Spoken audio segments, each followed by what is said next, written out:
Dawnbreaker, Iran, and I think Advent of Divine Justice. These three, so they go to, so they spend 8 to 10 hours a day with 15 minutes break in the middle, of course, breakfast, lunch, dinner. So you immerse yourself into the text itself. And it's quite interesting. Obviously, there is a negative reaction of the standard programs that exist because nobody sanctions this type of study because it hasn't been done before. They all want to do core curriculum, and we're doing something completely different. Anyways, so the first one was 15 we had, and we went to 22, we went to 30 or 29, and now we have 42 people coming in. I mean, they just pay for food. Everything else is subsidized. Food is subsidized. Sorry? The food is also subsidized. Well, a little bit. No, we charge something like $150 for 10 days, room, board, study, whatever. Wow. That's what they call the subsidized. Right. No, but the key really was to see what the reaction and the understanding of people are after they go through these courses and of the Baha'i religion, sacrifice, and how the Baha'i religion grew roots, it watered with the blood of the martyrs, basically. But Mr. Hushain here sent me an interesting reading from Pope. I wanted to see if I can read it to you. Where did this come from? Pope, latest Pope.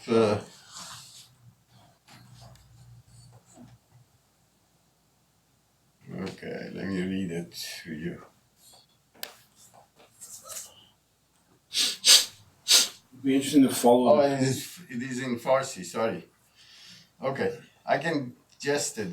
The Pope said that the hell, Noah's Ark, levels of the sky, the Adam and Eve story, it's all myths and stories, and has nothing to do with reality or religion. This is leader of the largest Christian group. And then the hell that is defined by prior religions, including Christianity, doesn't exist. So they're completely copying Baha'i religion. This is the leader When of... did he say that? Sorry? When did he say it? This is recent. This is yesterday? Persian news. Yeah. This is recent. So the church doesn't believe in that hell that is described in the ecclesiastical structures that exist in monotheistic religion. The hell doesn't exist because it's conflict. It has, right. The second, the hell has conflict with the love that we define God, which is true. So he's going back to, this is the last speech of Pope. Let me see what else that it says. The love of God is questionable if there is hell. So why would he basically torture his creation if he has love? So this is interesting. God is not a judge. This is very interesting. And he's not trying to basically incarcerate or punish anyone. And these hell is relates to punishment of the soul. So this physical, he copied everything by religion said 170 years ago. What's interesting is I wonder if there's going to be a follow-up speech about original sin. Right? That's the Right. Well, that's goes out the door as well. That's the problem. but he's very blunt and open about what he's disclaiming, and disclaiming original sin is going to confuse people more than any of these other things because that's the basis of control of the population. Resurrection, original sin, these are all, by the way, all of these had nothing to do with Bible. These were invented later on. Like, this is another one. The ecclesiastical structures, the church, and other religious in the past, they were against the new developments, scientific discoveries, and they were against them.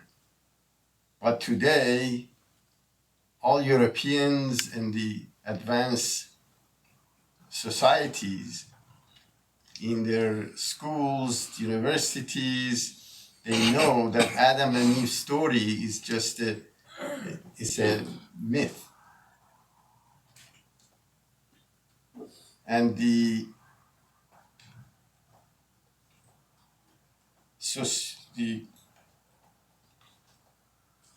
science of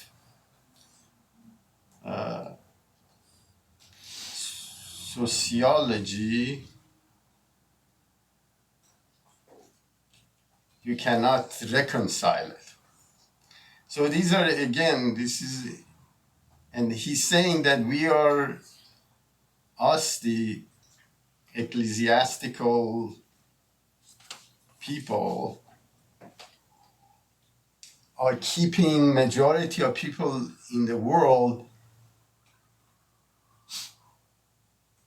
in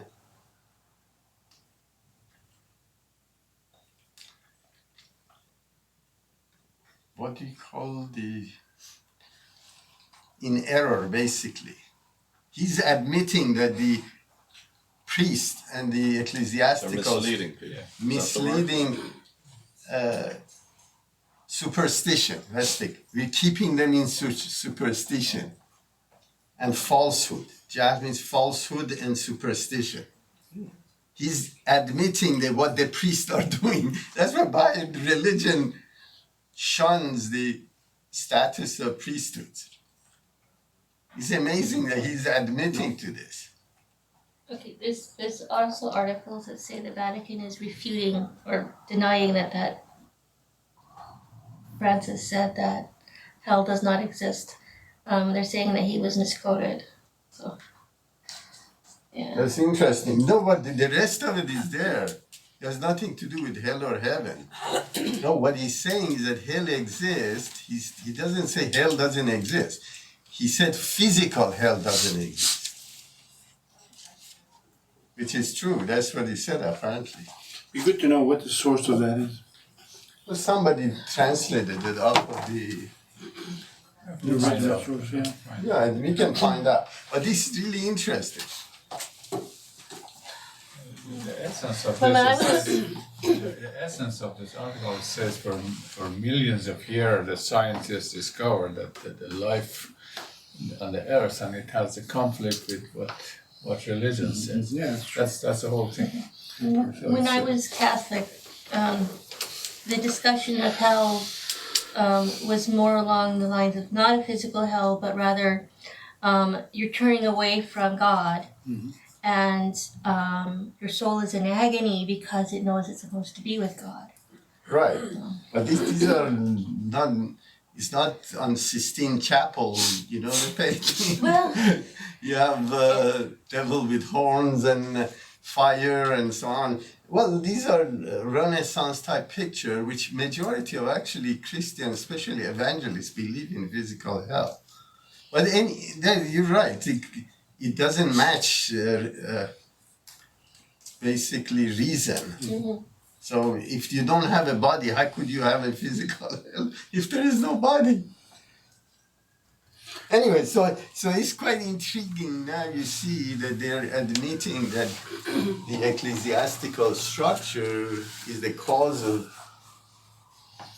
basically superstition, spread of He's superstition. admitting it. I wouldn't be surprised if he meets with an untimely accident.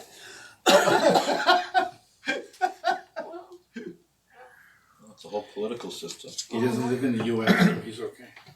But remember, the whole process, I'm not sure if you know, he's the child of the liberation theology in South America.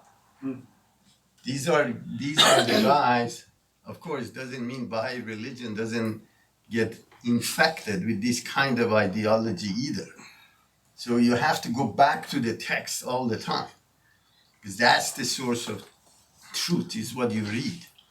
So this theology that the church has to have a positive role, action in terms of changing the political system which came out of the dictatorship of the South American movement, which the German Pope stamped it out, killed it. Otherwise, the whole Christianity would have gone astray. Because the church people saying the people are poor, uneducated, enslaved because of the political system, and we should move towards socialism. So that was the goal. Interestingly, Russia at the time, it's interesting to read the history of the liberation theology, send spies in the garment of Catholic priests to the South America to promote this liberation theology, try to uproot the dictatorship through religion. And a lot of priests discarded a lot of the traditional Christian or Catholic doctrine and moved toward basically socialism and ideology that we are here and through religion we can change the Is this the 50s and 60s? What is the 60s, right? The late 50s, early 60s that this happened. So the key really is this liberation theology is the necessity of the time because of the oppression that existed and poverty and disease and basically lack of education in those countries, and the priests try to interfere politically. And what ended up happening is that they actually won to move the that's some good and some bad implication, and that was the good part was that they were actually educating people that their future is in their own hand, which was very good positive, that they need to band together trying to change their environment. The bad part of it was that they took Jesus out of Christianity. So they said no longer whatever Jesus said is valid today because we followed Jesus for 2,000 years, and guess where it got us? So this is really the reason. Now you see in South America, especially Brazil, that I'm a little bit familiar with, is that people are moving away from Christian church, which is very interesting. It's never happened before. That's the bastion of the stronghold of the Catholic religion is in South America.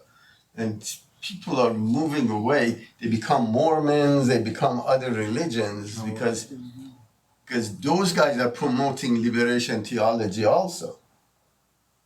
So it's really interesting. So anyways, this was very interesting. So slowly you see that they even hope for survival reasons, because they're losing so many of their flock, because they're not aligned with the scientific discoveries of today. They have to adjust themselves to the reality and confess to the truth that was revealed 107 years ago. All right, so talk too much. Let's go. Where are we? Page 11.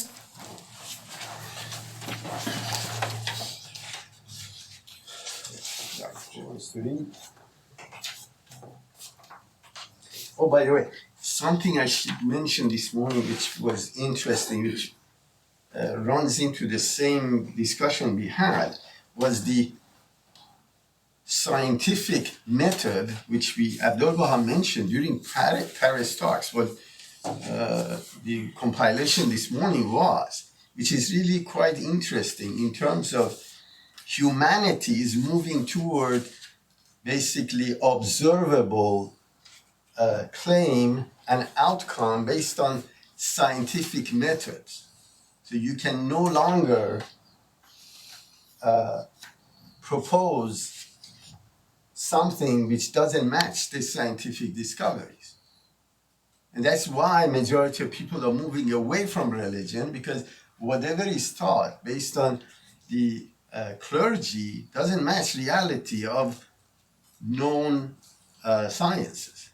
So this is very important. Now the question becomes for us to discuss is, why is it people in pockets of society are moving toward movements or even religions that gives them the protection that was required 1500 years ago? You see, a lot of people are becoming Muslim, for example, from Christianity.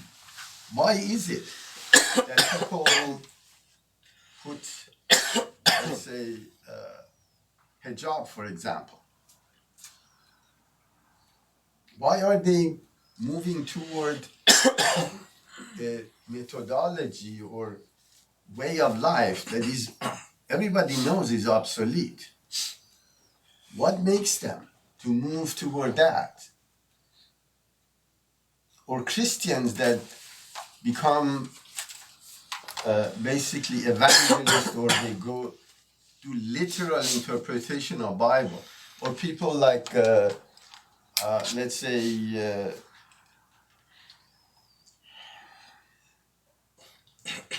like these movements that was a community type of movement in Christianity, that they wanted to go back to the culture of 1500 years ago. You have in Pennsylvania, what are those groups? The Adventists? No, the Oh, the Amish? Amish, for example. What is it? Obviously, they know electricity is cause of getting the entire population of the world was lifted from poverty because of kerosene. Did you know that? Because before kerosene, we had actually candle, and for cooking they were using wood. And kerosene was the source of heat to warm up, and was cheap enough. It was source of light. People, they started to get light. They got rid of so they could have around the clock light, and so on and so forth. So it's something very primitive. And of course, this was American discoveries. And anyway, so the whole process is, why is it that people try to migrate even today toward cults, toward let's say Muslim religion? What is it that people go toward that?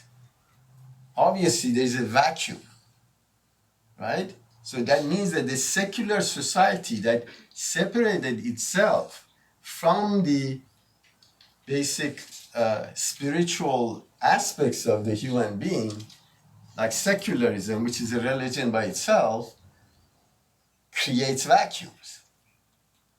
And this vacuum is causing people to move toward protection that the society doesn't provide. So question is that why someone that reads, for example, Baha'i doctrine would move toward some protectionist aspect, of course, with limited scope, to become a Muslim, for example, or believe in Sharia law. Majority of it was interesting on TV. There was a guy that was going around and trying to ask Muslims whether they believe in Sharia or not. And these were very modern Muslims, quote unquote, the majority of Muslims. When they were asking them, something like 60-70% says, no, Sharia law is God's law and has to be. And this is people with highly educated operating in this society. Were they men or women? All, men, women, everybody. They asked, they wanted to go to Sharia law. Even women, they wanted to go to Sharia. Even the women. Wow. When they went to they actually went to this modern mosque with modern imams. You know, the guy was 35 years old, so you can't see any remnant of the, and they were born here, so it's not something that they inherited from their parents. So they're born here, they're educated, they're being exposed, right? But they're promoting this, which is completely false. It's just taking society 1,500 years back. But what is it? Well, there's a visceral, emotional need to feel attached to something, right? It's the protection, you see? And then there's the safety. Right, so safety that I wear, for example, a hijab because I cannot survive in an environment, material environment, that makes women an object to be displayed. So they see the contrast of the basically secularism, that everybody, including men and women, are basically products to be consumed. So this concept creates that vacuum. They go into this society, they try to migrate toward groups that are providing protection for them. And guess what happens when you do that? What happens? You create disunity. That's why the American society is becoming polarized.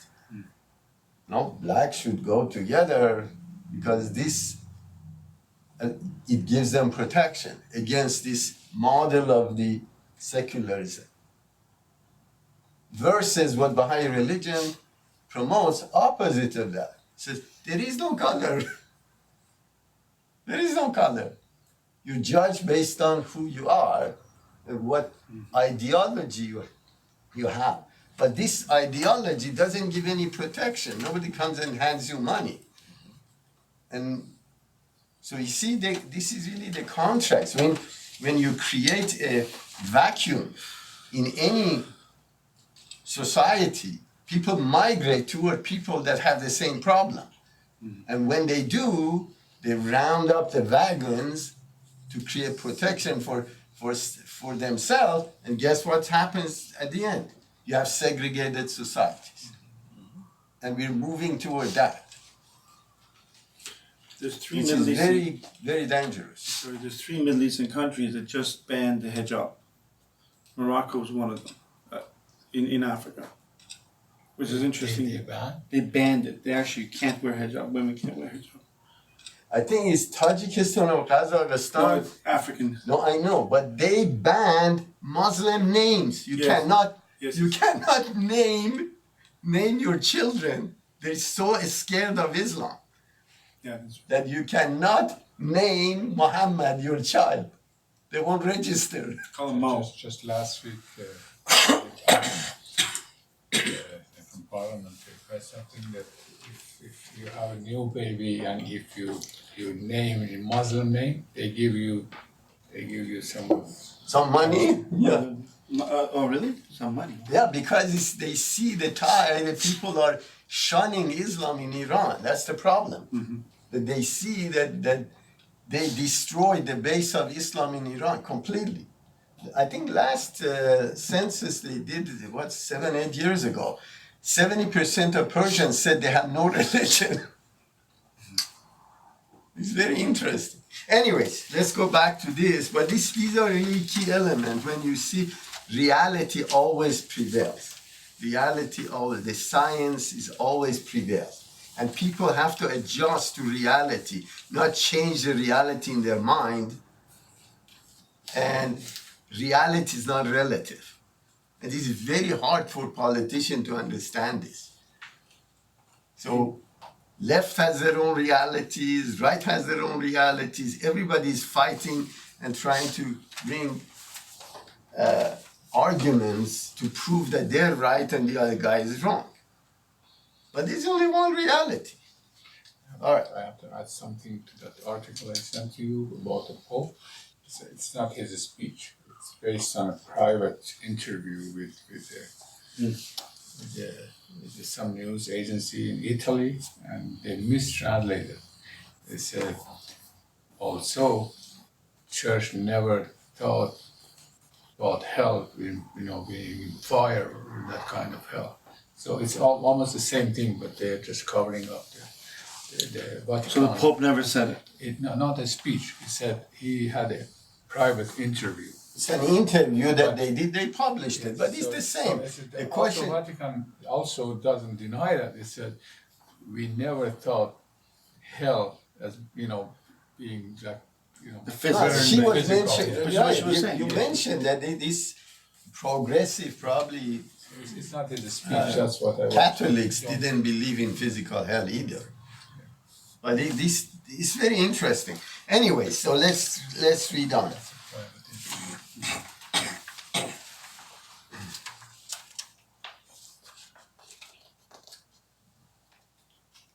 Perhaps the best place to start is on page 10, starting with today, Okay. on top, today throughout. Today, throughout the 5 continents of the globe, it is Europe and most sections of America that are renowned for law and order, government and commerce, art and industry, science, philosophy, and education. Yet in ancient times, these were the most savage of the world's peoples, the most ignorant and brutish. They were even stigmatized as barbarians, that is, utterly rude and uncivilized.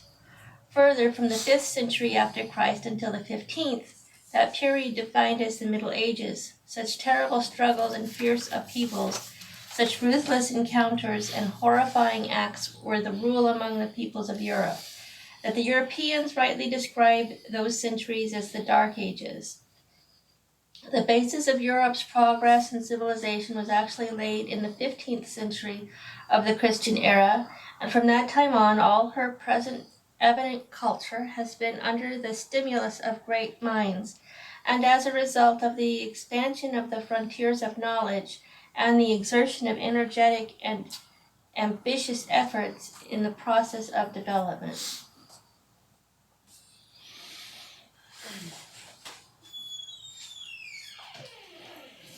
Today, by the grace of God and the spiritual influence of His universal manifestations, the fair-minded rule of Iran has gathered his people into the shelter of justice, and the sincerity of the imperial purpose has shown itself in kindly acts, hoping that this region will, his reign will Rival. him too. Rival the glorious past, he has sought to establish equality and righteousness and to foster education and processing of civilization throughout the noble land, and to translate from the potentiality into actuality whatever will ensure its progress. Not until now had we have we seen a monarch holding in his capable hands the reins of affairs, and on whose high resolve and welfare of all his subjects depends, exerting as it would befit him, like a benevolent father, his effort toward the training and civilization of his people, seeking to ensure their well-being and peace of mind, and exhibiting due concern for their interests. This servant and those like him have therefore remained silent. Now, however, it is clear to them, discerning that the Shah has of his own accord determined to establish a just government and to secure the progress of his subjects. His honorable intention has consequently evoked his present statement. It is really clearly, I think Nasruddin Shah came back from Europe and saw the civilization there. He wanted to change the Persian society, make it more advanced, and to stay out of politics. Abdul Baha is just taking the nice words of this edict of the Shah of modernization. Obviously, nothing was coming out of it because the whole government was in the control of the ecclesiastical structure. So many times these initiatives had started and never got anywhere. But this is interesting, is trying to make it, even assign this movement to Shah, which he fully knew has no outcome anyways, but he's making sure that he doesn't attract a negative connotation of ecclesiastical or the king toward the spread of what he wanted to present.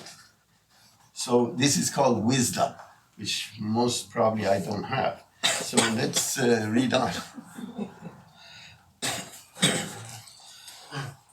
It is indeed strange that instead of offering thanks for this bounty, which truly derives from the grace of Almighty God, by rising as one in gratitude and enthusiasm, and praying that those noble purposes will daily multiply.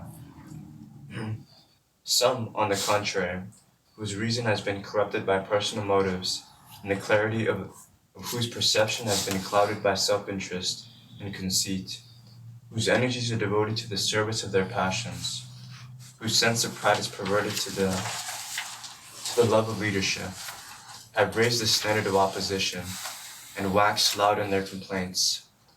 Up to now, they blame the Shah for not, on his own initiative, working for his people's welfare and seeking to bring about their peace and well-being. Now that he has inaugurated this great design, they have changed their tune. Some say that these are newfangled methods and foreign isms, quite unrelated to the present needs and the time-honored customs of Persia.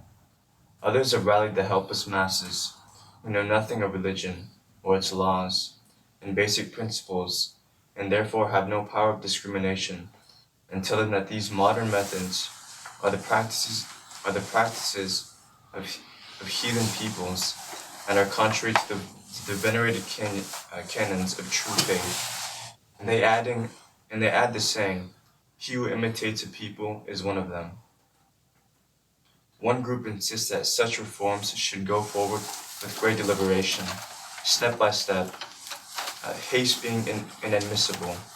Another maintains that only such measures should be adopted as the Persians themselves devise, that they themselves should reform their political administration and their educational system, and the state of their culture, and that there is no need to borrow improvements from other nations. Every faction, in short, follows its own particular illusion. It's really clearly, you see where the whole educational system is under the domain of clergy, and even the judiciary was under the domain of clergy. they were against any kind of change because they were basically completely sucking the blood of the society and controlling both financial, political, and educational system. So this really shows that whether there were people far right or far left in the society at the time, everybody was against change because it would damage their status and their way of life and the method that they did basically business. So it clearly shows the contrast of why this modernism is shunned in Iran. And as we know, the sources of the introduction of modernity in Iran was by Baha'is generally, whether it was child education or not using public baths, using showers, or education for women, which we started by Baha'is in Iran. So these are quite interesting. Or, for example, rights of women at the time. So these are really clearly indicative of telling masses that could read or write at the time. Abdul Baha is targeting them to explain why these people in power, ecclesiastical, are against the modernity. Okay, let's read on. O people of Persia, how long will you wander? How long must your confusion last? How long will it go on? This conflict of opinions, this useless antagonism, this ignorance, this refusal to think. Others are alert, and we sleep our dreamless sleep. Other nations are making every effort to improve their condition. We are trapped in our desires and self-indulgences, and at every step we stumble into a new snare. God is our witness that we have no ulterior motive in developing this theme. We seek neither to curry favor with anyone, nor to attract anyone to ourselves, nor to derive any material benefit therefrom. We speak only as one earnestly desiring the good pleasure of God, for we have turned our gaze away from the world and its people, and have sought refuge in the sheltering care of the Lord. No pay do I ask of you for this. My reward is God alone. So this is clearly Abdul Baha's. That's why he didn't put his name on the book when he published it. So it's really interesting. And this was really to resurrect the intellectual class of people in Iran to do something, which ironically, this model that he distributed was the beginning of the basically a political movement of going from pure monarchy to constitutional monarchy in Iran. So we're probably going to read more. So eventually these ideas formed and people took the idea and started to implement it and change the political structure to constitutional monarchy. And we see why, because he's proposing those. Okay, let's read on.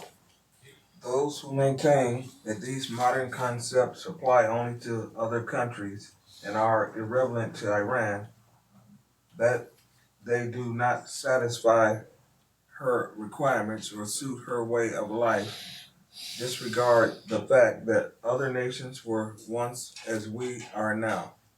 Did not these new systems and procedures, these progressive enterprises contribute to the advancement of those countries? Were the people of Europe harmed by the adoption of such measures, or did they rather by these means reach the highest degree of material development? It is not true that for centuries the people of Persia have lived as we see them living today, carrying out the pattern of the past. Have any discernible benefits resulted? Has any progress been made? if these things had not been tested by experience, some in whose minds the light of native intelligence is clouded might idly question them. On the contrary, however, every aspect of these prerequisites to progress have in other countries been time and again put to the test, and their benefits demonstrated so plainly that even the dullest mind can grasp them. So it's clear that the argument here is that whatever arguments people are bringing against modernity, societies in Europe at the time that was more advanced were in the same stage that the Persians are today for centuries. And obviously no outcome has come doing the same thing.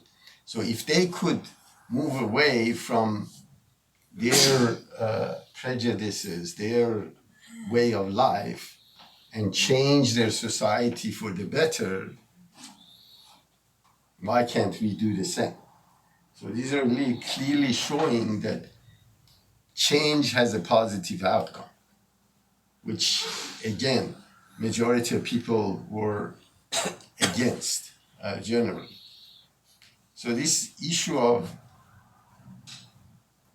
unpredictability of change is what makes people want to do what they did before, because they're used to the structures, societal structures that existed at the time, and they have adopted themselves. So change has one anxiety, but again, the suffering that Persian people were going through there became habitual to them. And the ecclesiastical structure created a brainwashing of the people. And this is where Sufism seeped into the Persian society since 11th and 12th century with Ghazali, in terms of the outcome of whatever weird condition we have today, whether it's suffering or not, is will of God. Therefore, we should be content with where we are, who we are. Yes. Habitual meaning they become indifferent to it? They accept whatever is happening? No, it's habit. It's if something, look, if you have a shoe that doesn't fit, it causes harm to your foot. But after, if you see you have no choice, you accept the pain as normal. Isn't that what's happening now with our society? We accept the mass shootings, we accept the opioids, we accept. Is that what's happening now?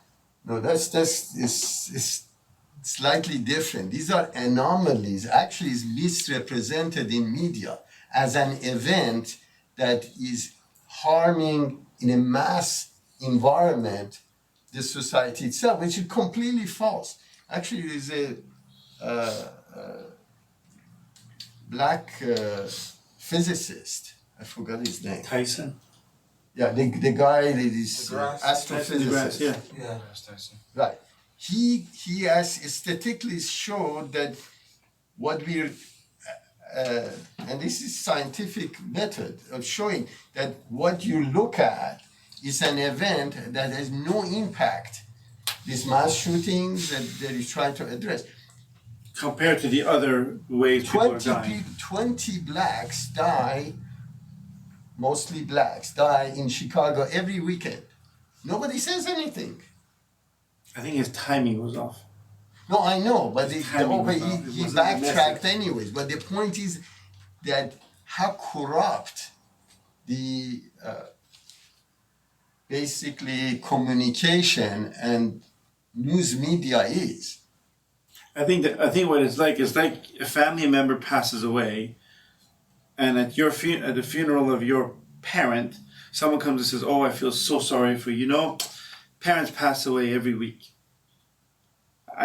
People don't want to hear that. They want to hear my pain is here, No, it's my pain is now. No, this, different this thing. Deal was with my slightly different. situation first. Yeah, what he was That's probably saying. what The dying of shooting. I understand. No, what he was referring to is quite interesting. Actually, he was referring to is that the source of the problem is guns that has to be eliminated, and the gun that is happening is being used every day in our society, That's right. is causing so much pain. Now suddenly you woke up because 20 people died at the same time in one incident.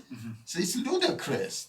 Is that politicians and media is not honing on to harm that is caused by the same device in the society on a weekly basis. That's okay. That's my point. The same numbness, the same indifference exists today in our society. Yeah, but that that's did in different. 1800 and But something. this was completely different. What they're describing here is the model of society that harming the people. You're looking at the method. These are completely different environments. The ideology is not the one that is causing harm. It's lack of spiritual doctrine that is causing harm. These are Today two- or then? Today, What about then? no, that was opposite. Then was the ecclesiastical structure that was dictating harm. Wasn't lack of here, lack of controlling guns, lack of controlling alcohol is causing harm. That means that society within its jurisprudence legal system cannot protect. That means people are free to use these loopholes to cause harm to the society. That's different than the political system with telling you that if you're not Muslim, we're gonna kill you. That existed at the time. These are completely different things. I see. That means that the people in Iran that were Muslim accepted that the Jew has to be basically spit on. The Jew is dirty. This is different. So one is lack of spiritual doctrine that protects people. The other one is that institutional harm coming through belief that is incorrect or anti-Holy Spirit, which was revealed by Baha'u'llah. These are two different things. Okay.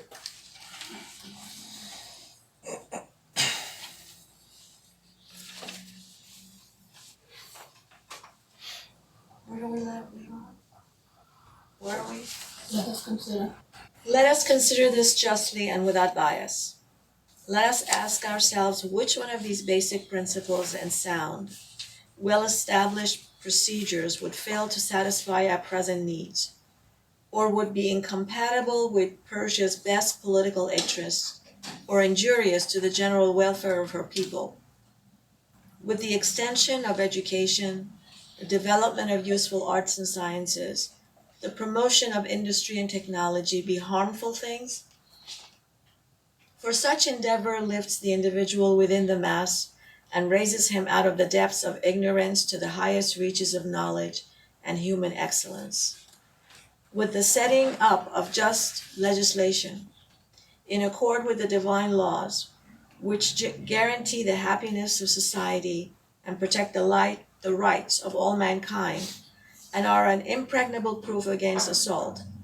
With such laws ensuring the integrity of the members of society and their equality before the law inhibit their prosperity and success?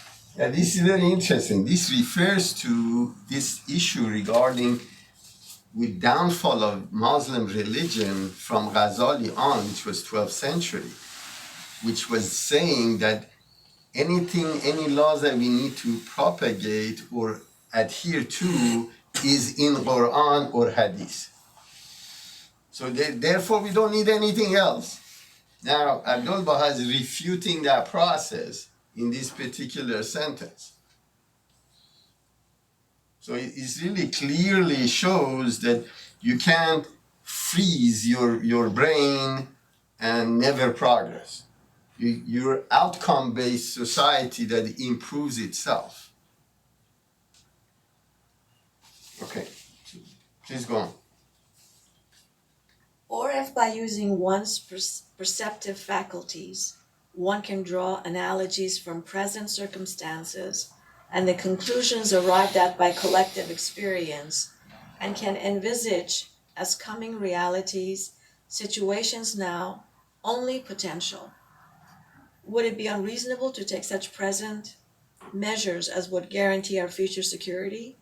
Would it seem short-sighted, improvident, and unsound?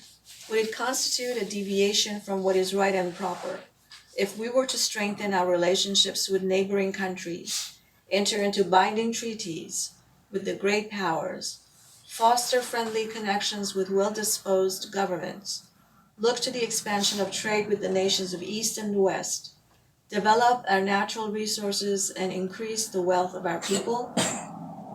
Would it spell perdition for our subjects if the provincial and district governors were relieved of their present absolute authority, whereby they function exactly as they please, and were instead limited to equity and truth? And if their sentences involving capital punishment, imprisonment, and the like were contingent on confirmation by the Shah and by higher courts in the capital, would first duly investigate the case and determine the nature and seriousness of the crime, and then hand down a just decision subject to the issuance of a decree by the sovereign? If bribery and corruption, known today by the pleasant name of gifts and favors, were forever excluded, would this threaten the foundation of justice? Would it be an evidence of unsound thinking to deliver the soldiery, who are a living sacrifice to the state and the people, and brave death at every turn, from their present extreme misery and indigence, and to make adequate arrangements for their sustenance, clothing, and housing, and exert every effort to instruct their officers in military science, and supply them with the most advanced types of firearms and other weapons?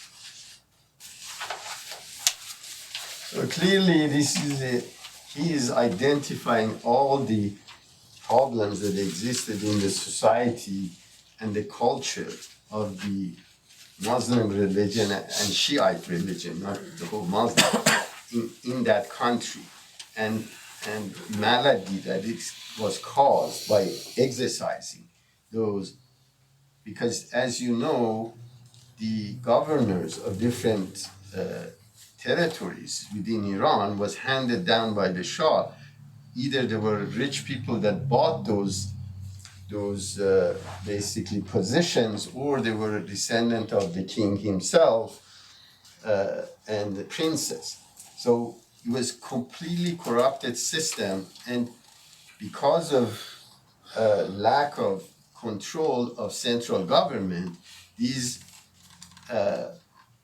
feudal system that existed, that were bought and paid for, were creating their own laws, and they were exercising whatever they could to benefit and enrich themselves and basically suppress the masses.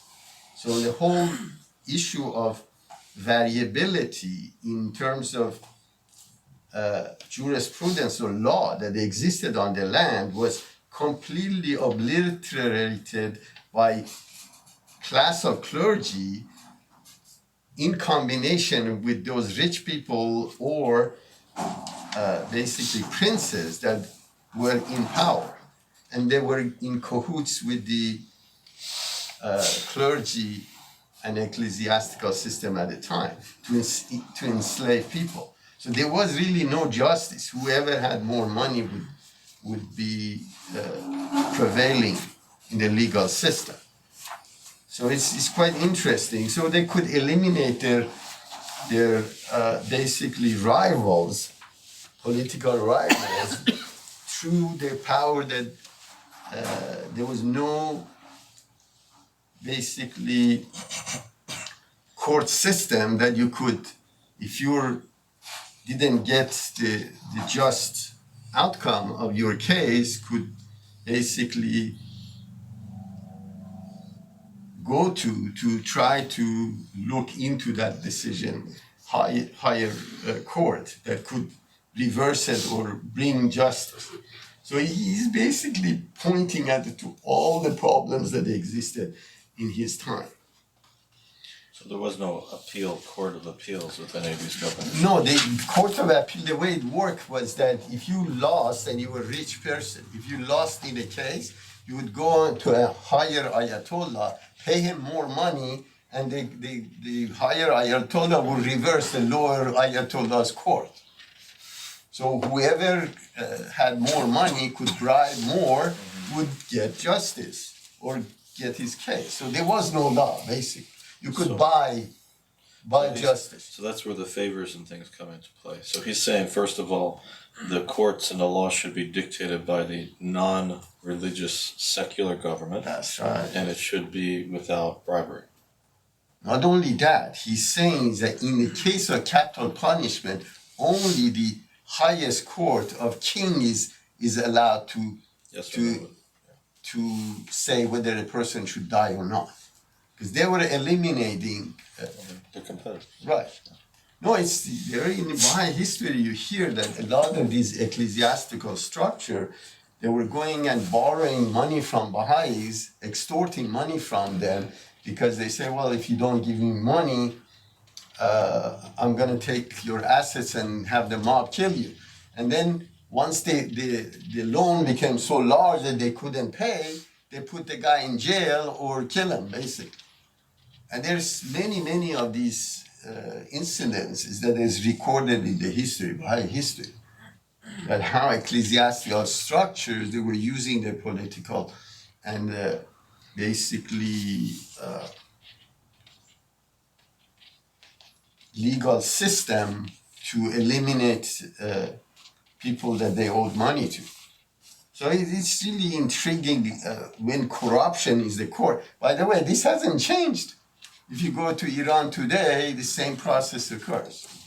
Anyone that disagrees with the system or cannot come up with the right bribe to reverse the decision, there are people here that knowingly, I mean, even the media of the government shows that they killed somebody because they could, and they don't go to jail. Their basically file never comes up for prosecution. And the ones that are actually not in fault, they create problems for them through slander, and then they find something against them which is fabricated, they put them in jail. And guess what? Usually they commit suicide in jail. It happens in New York too.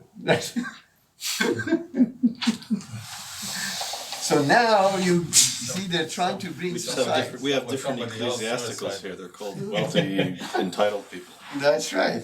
Anyways, so these are the key elements that he's opposing and is trying to bring up to the intellectual of the time, trying to do something to change the system to more secular and just society. All right, let's read on.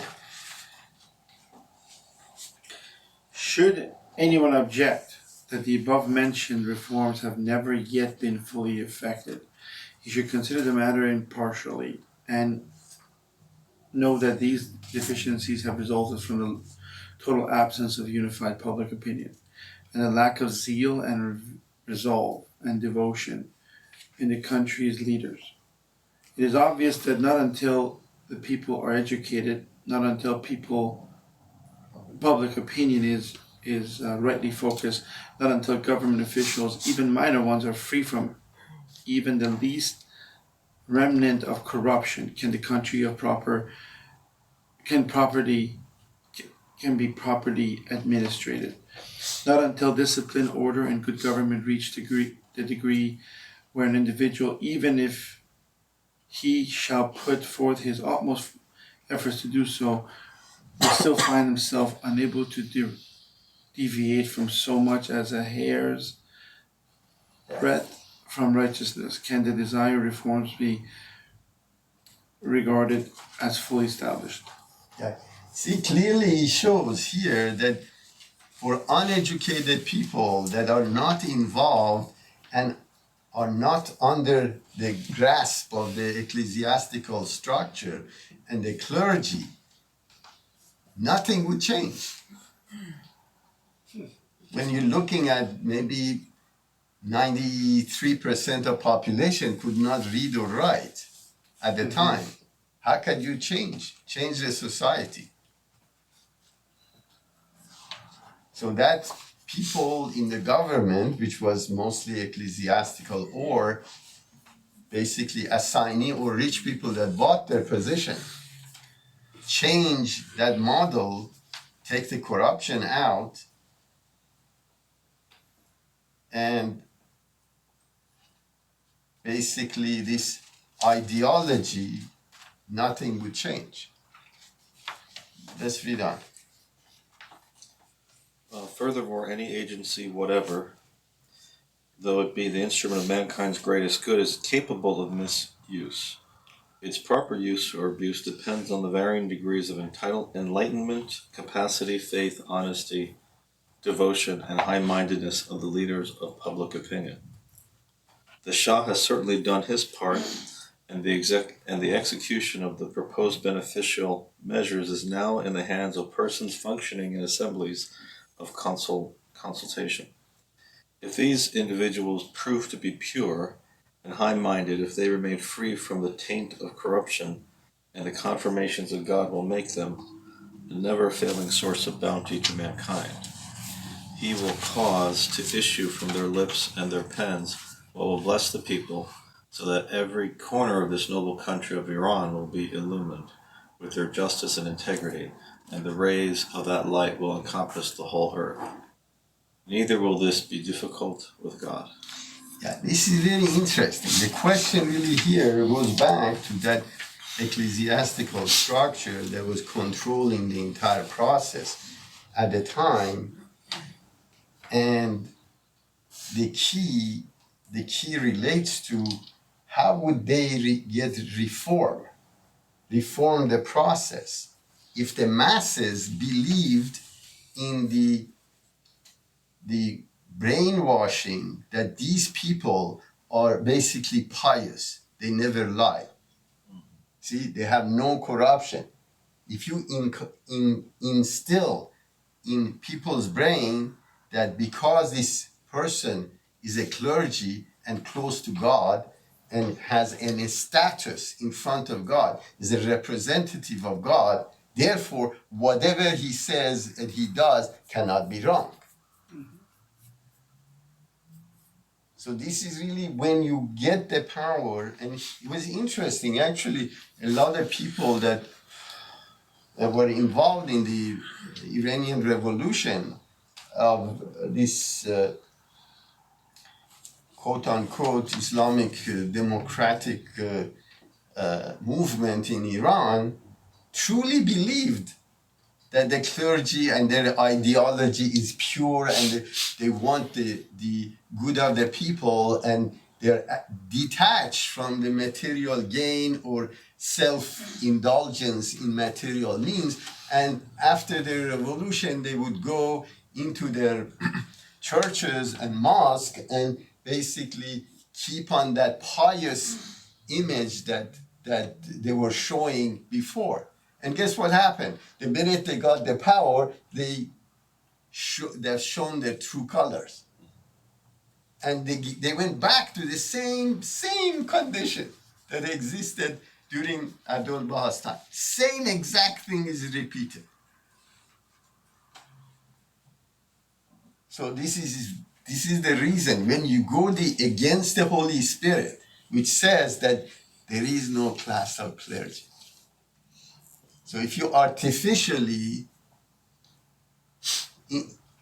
inject another layer of basically caste that controls the psyche of people regarding piousness, and individuals do not examine the words that comes out of their mouth, the outcome is disastrous, which is happening now. I think we're ninth richest resources in the world. Ninth. And the population of Iran is 1%. 1%. This is, so you have 1% of the world, yeah, and but we're the poorest. You see? It's mismanagement of natural resources. so they're the number corruption, one theft. resources. Iran is number one. Right? Iran is number one resource in the world. No, ninth. Iran is number 9. Right, natural resources. I see. It should be one of the top 10 richest countries Right, in right. the world, but it I is see. the poorest. That's what he's saying. Right. So the question is, traditionally, you should be part of the top 10 richest, and you're the bottom of the pie. Why? It's because of corruption, mismanagement. Because of the going against the Holy Spirit. Few people benefit. Well, of course. Number of educated people in Iran is very high. It's, Today, yeah. it's Yeah. the university educated people. It's growing up. Anyway, so these are really key elements. Okay, we're coming to the end. So right now you see the picture, and ironically, the same words that was given 170 years ago or 150 years ago when this book came out is happening today, and society gets corrupted because the same political structure, ecclesiastical structure is resurrected from the time that this book was published. So we went from basically constitutional, semi-constitutional monarchy and parliamentary system, which was not working efficiently anyways, to dictatorship, and instead of one king, we have this velayat faqih, which is the, what's the English word for velayat faqih? It's representative of God, basically, representative of the 12th Imam, representative of the Messiah. So they claim to be, you see how blasphemy is against the doctrine of Baha'i religion. We say we don't have any clergy. They're saying, no, there is a representative of God, and this is the guy that is sitting on the throne of God right now in Iran. And he's the leader of Muslim religion, by the way, I forgot to say that. So not only he's the representative of the Messiah, he's the leader of the Muslim religion as well. And these are the same exact claim that Nasruddin Shah was making, that he is the basically hand of God on earth. And he's the leader of the political system. Political system as well. Together. Right. So you see what happens to the dictatorship environment, and if you apply an obsolete methodology that was basically refuted when the new revelation occurred, application is causing harm.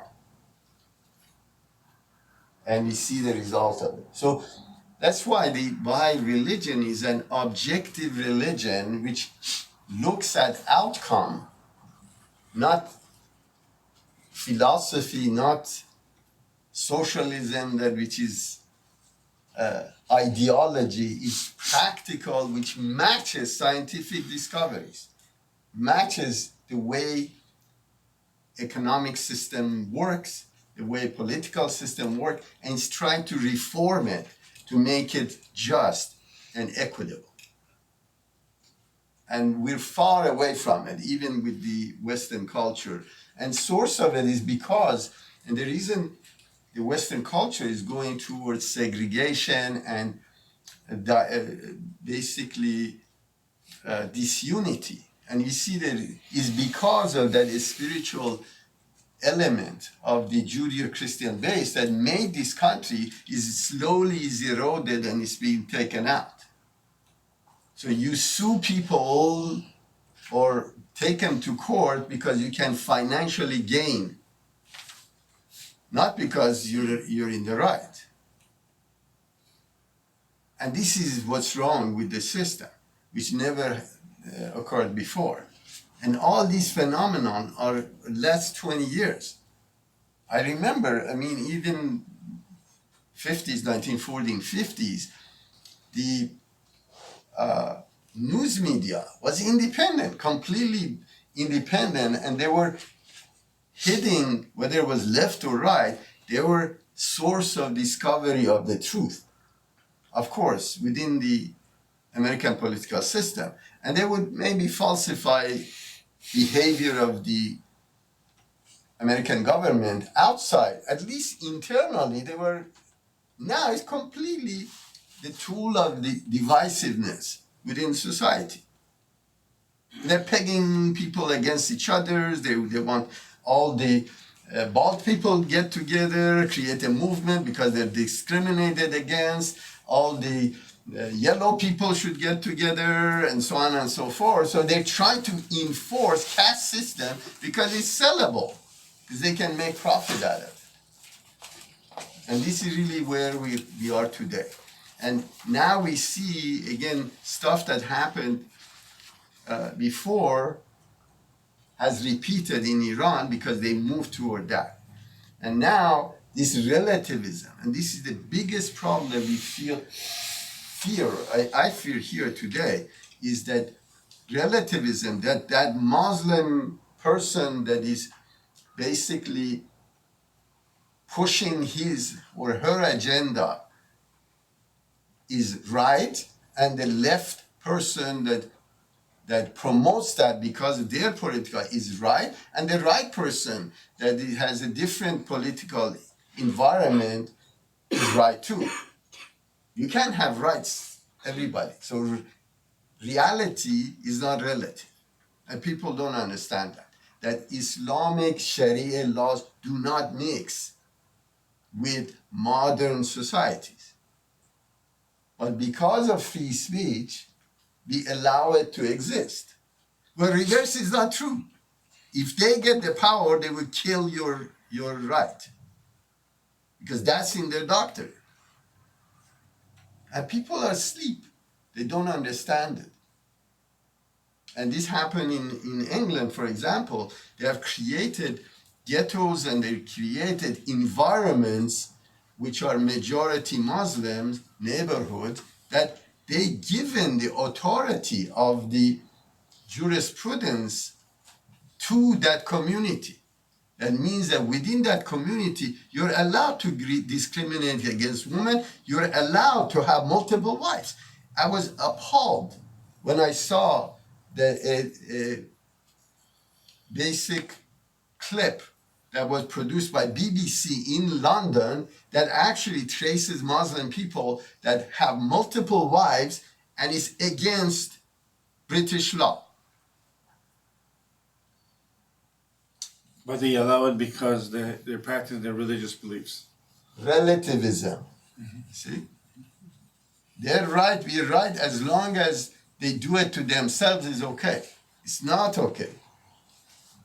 And this is really the danger when you go into Sharia Islam, because there is no reversal. It's not something that goes to majority. The minute they get control, they eliminate competition. That's their purpose. That's their life. And when majority of people in the mosque that they interviewed, they said, no, this is God's law and has to be applied. So these are really key elements which unfortunately the left in the United States thinks that if they promote this, they would have more population so they can be in power. They don't understand they're promoting cancer. It's like feeding cancer. Anyway, thank you very much. See you hopefully next week. Yes. So do you know who discovered kerosene? It's one of the tycoons, the biggest. He was a Canadian guy. And Not the first, the American tycoon was that had oil field is the largest philanthropist in the history of United States. well, Abraham Gessner was the guy in Canada, and E.L. Drake is the guy you're thinking who dug That was the Rockefeller, I think. Was E.L. Drake was the first one in 1859 that put the very first well in Pennsylvania, whole place. Pennsylvania, yeah. so they find out who was the Abraham Gessner is it? the tycoon, the American tycoon that made it cheaply produced, not invented it. He cheaply produced.